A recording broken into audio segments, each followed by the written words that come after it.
अलीगढ़ नामक नगर में चंदू नाम का बूढ़ा पान वाला पान बनाता था। उसके हाथ का मीठा पान बहुत फेमस था। उसे और भी तरह तरह के पान बनाने आते थे। वो पान के साथ साथ अपने डब्बे पर और भी चीजें रखता था। टॉफी, चॉकलेट, केले, चिप्स। दुकान से ही चंदू के परिवार का गुजारा होता था। चंदू का एक बेटा था, पिंटू, जिसने इंजीनियर कॉलेज में एडमिशन ले लिया था, पर वो पढ़ता लिखता ना था। अपने आवारा दोस्तों के साथ दिन भर घूमता रहता था। उसके पिता उसे अपने काम में हाथ बटाने को कहते तो वो अनसुना कर वहाँ से चला जाता था। वो रोज अपने पापा की पान की दुकान के सामने से अपने आवारा दोस्तों के साथ घूमता हुआ आता और पापा से पैसे मांगता और दुकान से टॉफी, चॉकलेट वगैरह उठा के दोस्तों को देता और चल देता। एक दिन चंदू बोला, बेटा रुको, थोड़ी देर पान बनाना सीख लो, मेरे पास बैठो। पर पिंटू अनसुना करके वहाँ से चल दिया। एक बार बूढ़े चंदू की तबीयत खराब हो गई। चंदू पिंटू से बोला, मुझे डॉक्टर ने बेड रेस्ट बताया है। अब तुम्हारी गर्मियों की छुट्टियां भी हैं, पान की दुकान तुम्हें ही चलानी होगी। पिंटू बोला, पापा मैं और पान की दुकान में मैं नहीं बैठने वाला, उसमें मुझे नहीं करना ये काम। चंदू बोला, अगर तुम दुकान में नहीं बैठोगे तो घर का खर्च कैसे चलेगा? तुम्हारे खर्चे के लिए तुम्हें पैसे नहीं मिलेंगे, ना फोन रिचार्ज के लिए, ना याशियों के लिए। पिता की बात सुन पिंटू बोला, पापा फोन रिचार्ज के लिए भी पैसे ना दोगे? चंदू बोला, नहीं, फोन रिचार्ज के लिए भी पैसे नहीं मिलेंगे। फोन रिचार्ज के लिए पैसे ना मिलने की बात सुन पिंटू बोला, अब आप इतना कह रहे हो तो बैठ जाऊंगा। चंदू बोला, आओ फिर मैं तुम्हें पान बनाना सिखा देता हूँ। पिंटू बोला, हाँ, पान बनाने के लिए क्या सीखना, वो तो मैं ऐसे ही बना दूंगा। ऐसा कहकर वो वहाँ से चला गया। अगले दिन पिंटू दुकान में बैठा। एक ग्राहक दुकान में आया और बोला, एक सादा पान बनाना। पिंटू ने सोचा, सादा पान बनाना है मतलब कुछ नहीं, पान में बस कत्था लगाकर दे दो। उसने सिर्फ पान के पत्ते पर कत्था लगा के ग्राहक को दे दिया। पान खाते ही ग्राहक का मुंह जलने लगा और वो गुस्से में बोला, अबे ये क्या, सिर्फ कत्था लगा कर दे दिया? पिंटू बोला, तुम्ही ने तो कहा था सादा पान चाहिए तो सादा ही दे दिया, अब ज्यादा बहस ना करो। ग्राहक समझ गया कि इसे कुछ नहीं आता, इससे बोलना भी बेकार है। पिंटू सारा दिन दुकान में बैठता तो था पर पान बनाकर बेच ना पाता था। पिंटू के आवारा दोस्त आकर मुफ्त में दुकान से बाकी चीजें खा जाते थे। एक दिन पिंटू अपने पापा के पास गया और बोला, दुकान का सामान खत्म हो गया है, पैसे दे दो।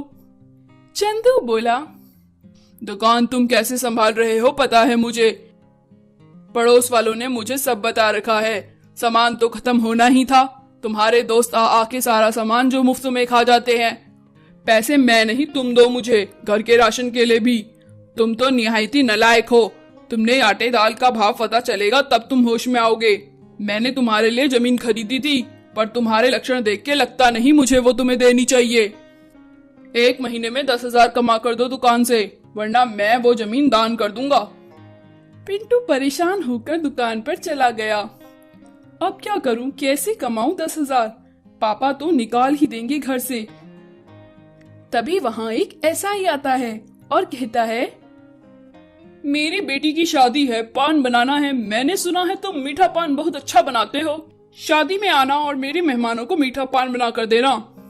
पिंटू कहता है, ठीक है सर। पिंटू सोचता है, चलो अब कुछ कमाई हो जाएगी।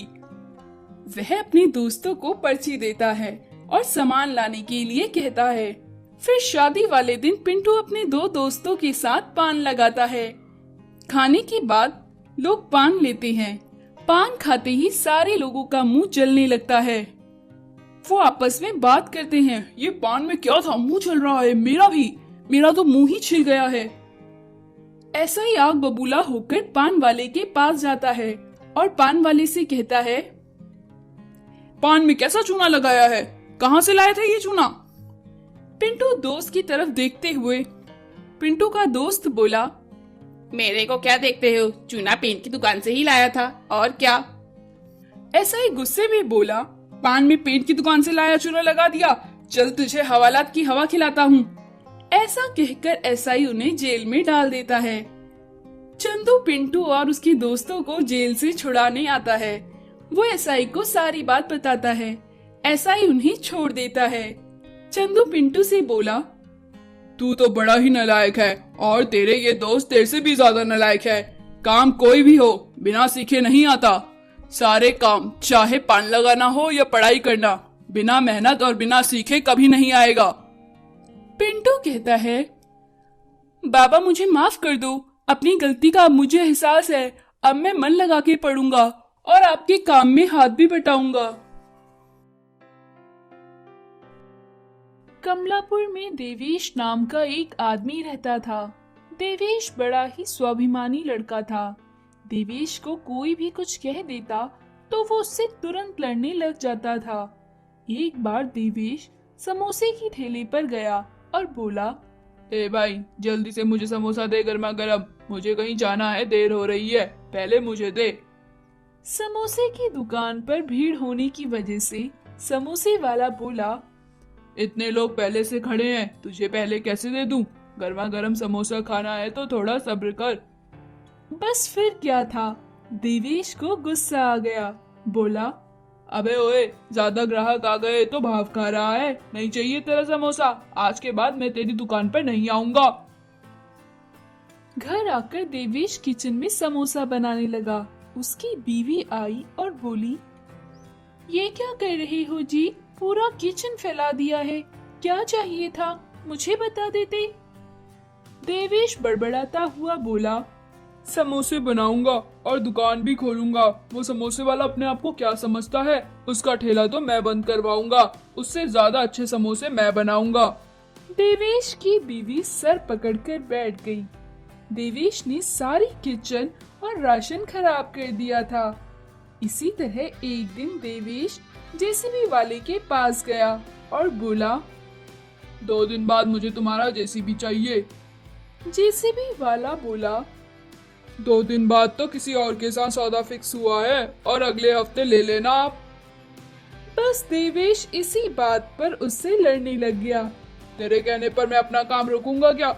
मुझे 2 दिन बाद अपना खेत खुदवाना है, अब मैं 2 दिन के बाद ही खोदूंगा अपना खेत, खुद जेसीबी बनाऊंगा, तेरे जेसीबी की कोई जरूरत नहीं है। ऐसा कहकर देवेश ने खुद के ट्रैक्टर को जेसीबी में बदल दिया। उसने जेसीबी का हैंडल अपने ट्रैक्टर में लगवा दिया और खेत में खड्डा खोदने लगा। उसकी बीवी बोली, तुम्हारे घमंड और स्वाभिमान की वजह से हमें हमेशा ज्यादा खर्चा करना पड़ता है। अब जेसीबी का क्या काम है, उसे दोबारा ट्रैक्टर में बदलना होगा ना, और फिर ज्यादा खर्चा आएगा। देवेश बोला, तुम चुप रहा करो, नहीं तो मैं तुम्हें भी बदल दूंगा। ऐसा सुन देवेश की बीवी चुप हो गई। इसी तरह एक दिन देवेश और उसकी बीवी रेल में जा रहे थे। टिकट देखकर टीटी बोला, तुम्हारा टिकट जनरल डब्बे का है, तुम रिजर्व सीट पर बैठे हो। देवेश बोला, हाँ जानता हूँ, तुम इस डब्बे का टिकट बना दो। टीटी बोला, ये डब्बा कोई खाली नहीं है, अगले स्टेशन पर उतर जाओ वरना जेल भिजवा दूंगा। बस इसी बात पर टीटी के साथ गुस्सा होकर देवेश उससे लड़ने लगा। घर जाकर उसकी बीवी बोली, अब कहीं आप खुद का ट्रेन बनाने की मत सोच बैठना। देवेश बोला, अरे वाह क्या आइडिया दिया है, तुम मेरे साथ रहकर होशियार हो गई हो। ऐसा कहकर वो रेलवे ट्रैक के बाहर पड़े पुराने डब्बों को अपने ट्रैक्टर में अटैच करवा के ले आया। अब वो इधर उधर अपनी ट्रेन के डब्बे ले जाता और उस पर लोग बड़ा हंसते थे। एक दिन पुलिस वाला वहाँ आया और बोला, तुमने जो डब्बा रेलवे ट्रैक के पास से उठाया है वो सरकारी संपत्ति है, तुम्हें चोरी के इल्जाम में जेल होगी। चोर कहने पर देवेश पुलिस वाले से ही लड़ने लगा। पुलिस ने देवेश को जेल में डाल दिया। कुछ दिन बाद जब देवेश जेल से छूटा तो उसकी बीवी बोली, अब इस घर को भी जेल मत बना देना। देवेश बोला, ना जी ना, अब मैं किसी बात का घमंड नहीं करूंगा, किसी भी बात को अपने स्वाभिमान पर नहीं लूंगा। मुझे अपने किए पर बड़ा पछतावा है।